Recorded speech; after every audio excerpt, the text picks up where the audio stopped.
Acompáñenos de lunes a viernes en Contrastando Ideas Noticias con el doctor Julio Jiménez, con una batería de especialistas en materia fiscal, política,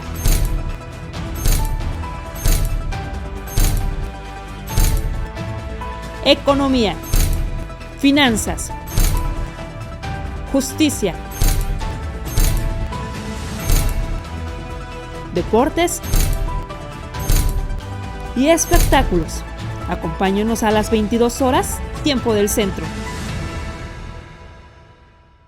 Muy buenos días, gracias por acompañarnos. Estamos nuevamente en esta mesa de análisis. Hemos concluido y hemos escuchado el posicionamiento del juez primero de distrito en materia mixta allá en el estado de Tabasco, un juez federal que ha fijado postura de manera muy contundente, pero atendiendo a un principio de equidad y paridad de género y de inclusión. Es importante contar también con la opinión de una mujer juzgadora, de una juez federal, de una magistrada del circuito, a quien le agradezco estos minutos para Contrastando Noticias, a la magistrada de circuito Angélica Díaz Pérez, integrante del tercer tribunal colegiado de circuito en materia penal, del tercer circuito con residencia en Zapopan, Jalisco. Magistrada, muy buenos días, bienvenida.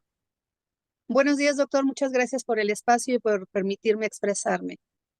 Magistrada, en un contexto en donde las reformas, las venganzas, las filias o las fobias del Ejecutivo Federal con respecto al Poder Judicial y al quehacer que hoy representa y lo que institucionalmente podría afectar esta maquiavélica y polémica reforma constitucional, ¿qué opinión le merece y qué podría pasar con los justiciables? ¿Qué podría pasar con las víctimas del delito desde su perspectiva en materia penal? Esta importante responsabilidad que tienen hoy los magistrados en materia penal. ¿Qué estaría pasando con si esta reforma se llegara a aprobar en el próximo mes de septiembre, magistrada? Pues mire, doctor, esto es realmente importante, parte de varias falacias argumentativas. En principio se dice que es la voluntad del pueblo cuando el pueblo jamás se ha expresado respecto de esto. Pero sí nace de un discurso de odio que hemos venido escuchando durante 5 años. 5 años en los que se nos ha descalificado, denostado, etcétera, y hemos enfrentado una guerra de afuera hacia adentro del Poder Judicial y otra desde el propio Poder Judicial.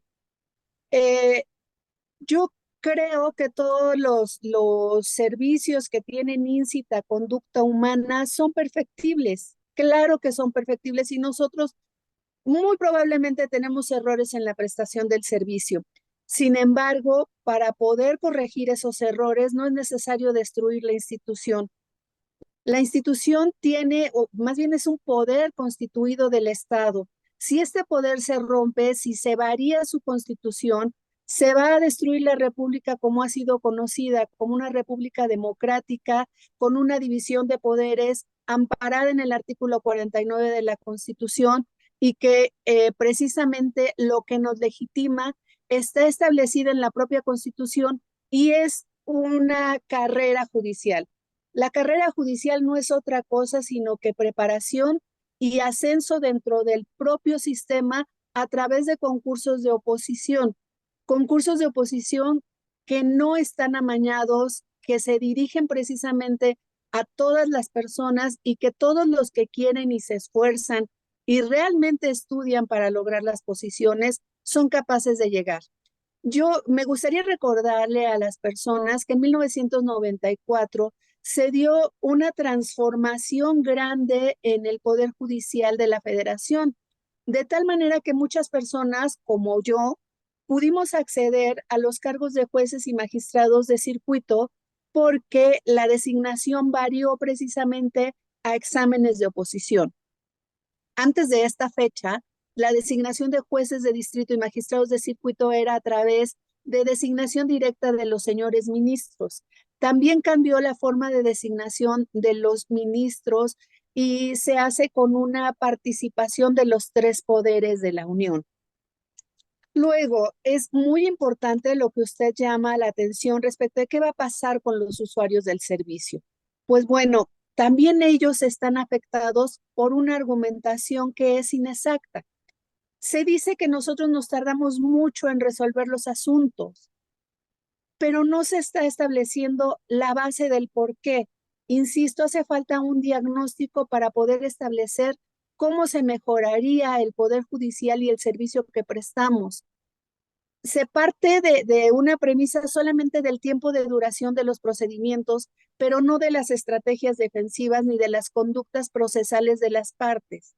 Tenemos nosotros, por ejemplo, asuntos que están paralizados por una serie de interposición de impedimentos sucesivos que no permiten que el asunto sea resuelto porque es parte de la estrategia para mantener una situación jurídica de facto que le conviene a una parte en tanto que la otra está sufriendo los efectos. Aquí tenemos que partir de la base que la función que desempeñamos siempre va a dejar a la mitad de los usuarios descontentos con nuestra decisión. Pero es muy importante destacar que todos los jueces y magistrados de distrito, todas las bases, somos personas que nos preparamos, que estudiamos durante más de la mitad de nuestra vida para poder llegar a estos cargos. Sería prudente que se hablara con personal de base para decirles qué es lo que ellos piensan de esta reforma, porque definitivamente está rompiendo con la cuestión que legitima el Poder Judicial, que es la carrera judicial. Las víctimas, una parte procesal olvidada hasta hace muy poco tiempo. Recordemos que en 2008 hubo una reforma constitucional que modificó el sistema de justicia penal, no solo federal, sino local. Y en ella se le empezó a dar voz y presencia a las víctimas en el procedimiento penal. Tenemos ya muchos años de esa reforma y tenemos la inclusión del sistema, pero ha venido caminando de manera muy lenta por la falta de preparación de los operadores, porque aquí estamos involucrados no solo el Poder Judicial de los estados y la Federación, sino que está involucrado también el Ejecutivo Federal a través de todas las policías y todos los que intervienen en la procuración de justicia. Esto es una sinergia que tiene que existir necesariamente y se da desde el policía de punto, el primer respondiente, el Ministerio Público, los servicios periciales, etcétera, etcétera. Y precisamente esta reforma cambió el esquema de administración de justicia. Estamos en una justicia dispositiva en donde uno de los ejes centrales es la justicia restaurativa para desahogar un poco la carga que tiene el Poder Judicial para poder retrotraer los efectos de la comisión de los hechos ilícitos. Entonces, cuando se opta por una justicia restaurativa, hay varias formas de terminación anticipada del procedimiento, que puede ser salidas alternas o un juicio abreviado que tiene como tal una sentencia como ha sido conocida hasta desde siempre.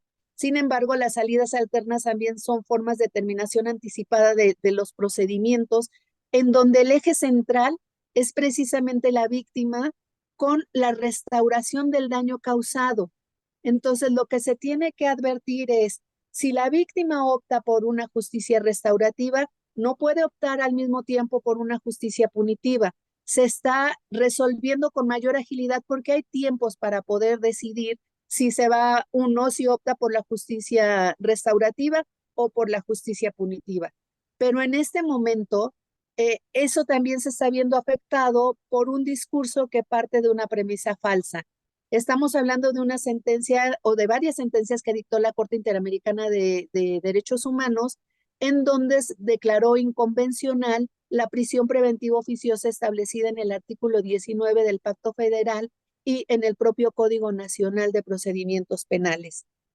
Y digo que es una falacia porque se está haciendo creer a la población en general que una vez que la Corte determine la forma en que se va a cumplir la sentencia internacional, van a salir miles de personas de estar internadas en una prisión por la comisión de delitos que en el catálogo taxativo del artículo 19 tienen aparejada prisión preventiva oficiosa. Y eso es inexacto. Lo único que va a pasar es que cuando la Corte determine si se acata o no se acata la sentencia internacional, se va a establecer, creo yo, la obligatoriedad de celebrar una audiencia de revisión de medida cautelar, en donde entonces sí quedará a cargo del Ministerio Público, ya sea local o federal, la argumentación necesaria para poder establecer si la prisión preventiva justificada es o no procedente. ¿Qué es esto? Esto implica un mayor trabajo de la Procuración de Justicia, porque hasta ahora se tenía un catálogo, llegaban con esa y solicitaban prisión preventiva oficiosa porque está en el catálogo. No había más Claro, trabajo. Entonces ahora, como la prisión preventiva es una medida justifica. cautelar que se Así es. considera la más lesiva y tiene que estar argumentada y además solamente se puede imponer en los casos de, de mayor necesidad, en donde corre peligro Alto la impacto. víctima, corren peligro los testigos, se pugne por entorpecer el procedimiento, etcétera, etcétera. Pero hay un catálogo muy grande de medidas cautelares que también pueden abonar a esto. Así es. Esto es, perdón, sí, Sí, sí, magistrada, sin lugar a dudas, este catálogo es importante que nuestro auditorio lo conozca, magistrada, la escuchamos. Adelante. sí.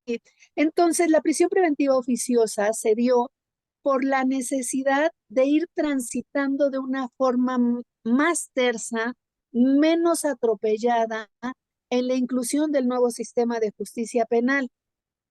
Hasta ahora ya terminó de implementarse en 2018 en todo el país. Tenemos 6 años de haberse terminado la implementación y aún hay tropiezos, aún hay formas, hay personas, hay fueros, hay operadores del sistema que tienen problemas para seguir transitando en esto. Es momento de que cambie, de que se elimine ese catálogo de delitos y que todos los operadores del sistema asumamos nuestra responsabilidad y estemos en igualdad de posición. Esto es la víctima, su asesor, el imputado, su defensor y el Ministerio Público, todos con igualdad de preparación e igualdad de responsabilidad.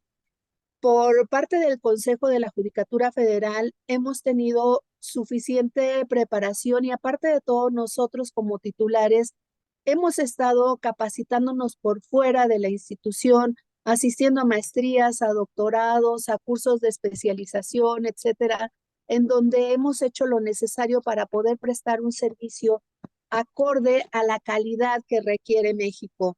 Nosotros estamos preocupados por qué va a ser de México si el Estado de Derecho se rompe. ¿Qué va a hacer con esas cláusulas pétreas que se establecieron en la propia Constitución para que el Estado pudiera funcionar? Y creo Claro. que si seguimos inmersos en ese discurso de odio clasista, no vamos a llegar a buen puerto. Creo que es el momento de tomar conciencia de que todos somos mexicanos, todos en un momento determinado somos usuarios del servicio de justicia, pero sería bueno que se hiciera una capacitación o una investigación de qué es lo que el grueso de la población contempla como poder judicial. El poder judicial está limitado. Somos operadores de servicio profesionalizados que impartimos un servicio o proveemos un servicio de alta preparación. Yo creo que la legitimación del Poder Judicial no está en las urnas. La legitimación del Poder Judicial está precisamente en la carrera judicial y en la preparación que todos tenemos. Sin lugar a dudas, magistrada, es importante dejar claro este posicionamiento, es importante hablar a título institucional a lo largo de los últimos 30 años para modernizar, para reformar, para fortalecer al Poder Judicial. Sin embargo, el Ejecutivo Federal se ha aprovechado estos ejercicios de conferencias mañaneras para desprestigiar, para señalar de corrupción, señalar de que hacen lo que quieren los jueces y magistrados y que la Suprema Corte y que el Consejo de la Judicatura pues no hacen absolutamente nada, porque dentro de esta polémica reforma también está desaparecer y cambiar a este Consejo de la Judicatura. ¿Qué estaría pasando con los futuros jueces elegidos por voto directo, jueces sin preparación, jueces, pues no sé si sean famosos o reconocidos popularmente, pero sin mayor antecedente profesional, sin conocimiento institucional? ¿Qué estaría pasando entonces con las víctimas del delito? ¿Qué estaría pasando con los imputados? ¿Qué estaría pasando con todos los juicios que llevan, pues no sé, 2, 3, 4 años y que no han concluido sus etapas procesales, magistrada. ¿Qué estaría pasando con esta reforma del próximo año? Que bueno, han afirmado los de Morena que llevarían a cabo el próximo año la famosa consulta o la elección popular para nombrar, y a más tardar en el mes de septiembre y estarían llegando los nuevos jueces y magistrados y hasta ministros de la Corte. ¿Qué estaría pasando con el pueblo de México, magistrada? Bueno, mire, doctor, esta cuestión es muy importante tocarla. Cuando uno sale de la universidad, efectivamente, como dice el presidente de la República, sale uno con muchos ímpetus, con muchas ganas de querer hacer cosas en el derecho y etcétera. Pero ser juez no es una cuestión fácil. Ser juez implica una templanza del propio ánimo. Ser juez implica despojarse de las propias pasiones para dedicarse al estudio del derecho y poder resolver dentro o desde la imparcialidad un asunto en el que está implicado el patrimonio, la vida o la libertad de las personas. Implica tener una empatía hacia todos los justiciables y en especial el ser juez penal es una actividad muy difícil. Nosotros tenemos que ser juez, no es una cuestión fácil. Necesita uno una templanza de espíritu, abandonar las propias pasiones para poder ver los asuntos desde la imparcialidad y además de eso, necesita uno madurez, una Claro, madurez que no tiene uno cuando sale de la escuela. Y además de eso, los jueces penales en específico, porque esa es mi materia de especialidad, tenemos que aprender a ver los asuntos desde los ojos de las personas que están internas en un centro de reclusión, esperando con ansia la resolución de un asunto, con conciencia o no de haber transgredido el orden social, y también verlo desde la óptica de la persona que está lastimada por la comisión de esa conducta. Y entonces ver los asuntos que se están juzgando, los hechos sometidos a potestad en una dimensión exacta, sin inclinar la balanza para un lado ni para el otro. Obviamente, en esa decisión, una de las partes no va a estar contenta. Una de claro. las partes va a sentirse defraudada y entonces podrá decir muchas cosas respecto de la conducta del juez. Pero los jueces federales tenemos una mística muy especial. Se ha dicho que somos corruptos porque tenemos relaciones con abogados, etcétera. Eso es totalmente falso. La mística de los juzgadores federales es ejercer una profesión que raya en la más alta soledad. Nosotros no podemos relacionarnos con cualquier persona. Y Claro. en relación o con relación al Tribunal de Disciplina, existe un Tribunal de Disciplina. Nosotros tenemos una Secretaría Ejecutiva de Disciplina que es la instructora de todos los procedimientos que se instauran en contra de cualquiera de nosotros por la comisión de una conducta presuntivamente ilícita en el ámbito administrativo. Y después de que se instruyen esos procedimientos y se dejan en estado de resolución, existe una comisión de disciplina que está conformada por 3 consejeros. En el caso de que la sanción sea por una conducta considerada como grave, esa resolución la toma el Consejo de la Judicatura Federal en pleno. Y en el Consejo de la Judicatura Federal hay representantes del Legislativo, del Ejecutivo y del propio Poder Judicial. Es una decisión que se toma incluyendo a todos los ámbitos de gobierno que tienen una visión diferente, pero que van a observar los hechos desde una instrucción realizada por profesionales que están capacitados para instruir un procedimiento. Y me refiero a que los secretarios ejecutivos de disciplina son jueces o magistrados que se sacan de la función jurisdiccional y que colaboran con el Poder Judicial en una función administrativa, pero con la misma excelencia como si estuvieran impartiendo justicia. Es cierto que ha habido compañeros que son sancionados, pero todas las denuncias son tomadas en consideración, inclusive las denuncias anónimas.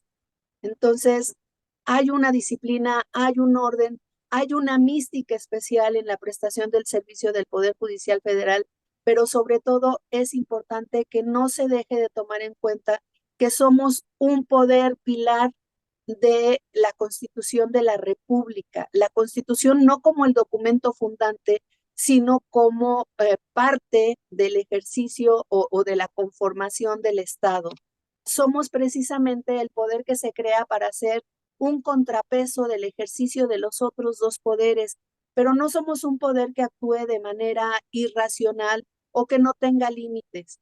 Todos los que representamos al Poder Judicial de la Federación podemos ser objeto de un procedimiento administrativo si es que fallamos o infringimos alguna norma o las partes consideran que nosotros infringimos alguna norma que debe de regir nuestra conducta. Y reitero, Claro. somos profesionales preparados que hemos estado estudiando mucho más de la mitad de nuestra vida. Tenemos más de 30 años preparándonos para ejercer esta función. Y la preocupación en realidad es la República Mexicana, la población y las generaciones que vienen detrás de nosotros, todos esos jóvenes que ingresaron al Poder Judicial de la Federación con el anhelo de convertirse algún día en jueces de distrito o magistrados de circuito. Yo personalmente he tenido la oportunidad de ver cómo varias personas que han sido mis colaboradores ahora ya son mis pares, son jueces de distrito, son magistrados y recientemente en el último concurso 2 de mis colaboradores resultaron ser vencedores en el concurso de oposición. Entonces eso es para mí muy gratificante porque todos participamos en la formación de las nuevas generaciones que van a impartir justicia. Y esto no se aprende en un día. Una persona que sale de la escuela no puede impartir justicia, no porque le falten conocimientos, sino porque le falta todo el bagaje que tiene uno alrededor para poder impartir esa justicia. Sobre todo la templanza y la prudencia. Hay que ver la Pues sentencia, ahí está. pero no en el primer escalón. Hay que verla más allá y los efectos que va a producir. Por eso es que yo Claro. creo, doctor, que esto es muy complicado y muy grave. Es muy delicado lo que se pretende hacer porque se rompe con un poder. Sin lugar a dudas, magistrada, yo quiero reconocer sus minutos y su tiempo. Sabemos que tiene una agenda muy saturada de trabajo y agradecemos estos minutos para contrastando ideas. Y la verdad es que sus comentarios, pues contundentes, institucionales, imparciales, objetivos, son muy importantes para que nuestro auditorio haga un análisis responsable y se haga un criterio distinto a lo que se ha posicionado en redes sociales que están dedicados a desinformar personas que no están involucradas en el Poder Judicial, personas que no son juzgadoras, personas que no son abogados, personas que no tienen ni idea, pero que sin embargo se creen con la autoridad moral o con el conocimiento profesional para opinar, denostar, criticar o descalificar al Poder Judicial y a sus integrantes. Magistrada del circuito, Díaz Pérez, ¿algo más que desea agregar, magistrada? Solamente agradecerle la oportunidad de hacer uso de esta plataforma tan importante y expresar el reconocimiento hacia mis compañeros que trabajan día a día y que a pesar de todas estas circunstancias, las reuniones que hemos tenido, siempre se ha establecido que debemos seguir trabajando para prestar el servicio, que debemos esforzarnos más para acabar con el rezago que hay en algunos órganos y sobre todo mi reconocimiento para la ministra Presidente que ha sabido aguantar todos los embates, la violencia política de género de que ha sido objeto, haber recibido un poder judicial federal en llamas y a pesar de eso, seguir firmes. Yo digo que la ministra Presidente de la Suprema Corte de Justicia de la Nación y del Consejo de la Judicatura Federal ha sabido resistir los embates de una violencia política de género como solamente una dama podría hacerlo. Ha Claro. continuado al frente de un poder judicial que recibió en llamas con decenas de compañeros lastimados, ofendidos, humillados, y ha seguido al frente de nosotros, mostrando siempre una actitud de cordialidad y de liderazgo y teniendo siempre tiempo para atendernos a todos. Y eso es algo que debe agradecerse porque no cualquiera puede hacerlo. Eso, eso precisamente es parte de la formación judicial. La madurez y la templanza que da el haber prestado los servicios como ella los prestó. Ella, su carrera judicial en los últimos ha sido juez de distrito, magistrada de circuito y culmina siendo ministra y ministra presidente de la Suprema Corte de Justicia de la Nación. Solamente eso, maestro. Perdón, doctor, le agradezco muchísimo el tiempo que nos ha dispensado y sobre todo la oportunidad de usar sus micrófonos tan importantes para el, el público preparado en el derecho. Muchas gracias. Magistrada, gracias por estos minutos, gracias por ser tan contundente, clara y objetiva en un tema tan polémico y preocupante para el Estado de Derecho, para nuestro país, para México. Y permítanos hacerle una extensiva invitación, si la próxima semana, si su agenda se lo permite, invitarla a otra entrevista, porque hay muchos temas que en los diálogos rumbo a esta reforma constitucional se han abordado y tópicos que valdría la pena analizar y escenarios que valdría la pena reflexionar, magistrada. Yo estaría encantada de volver a participar con usted. Le agradezco mucho la deferencia. Pues yo quiero agradecerle y reiterar nuestro reconocimiento a una mujer, a una juez federal, a una magistrada de circuito en materia penal, con residencia en Zapopan, en el estado de Jalisco, donde también los niveles de violencia e inseguridad son altos, y sin embargo una mujer valiente, una mujer que ha sabido con templanza, con profesionalismo, con madurez y con amplia experiencia, asumir un cargo con gran responsabilidad. Muchas gracias, magistrada Díaz Pérez. Fuerte abrazo. Excelente fin de semana.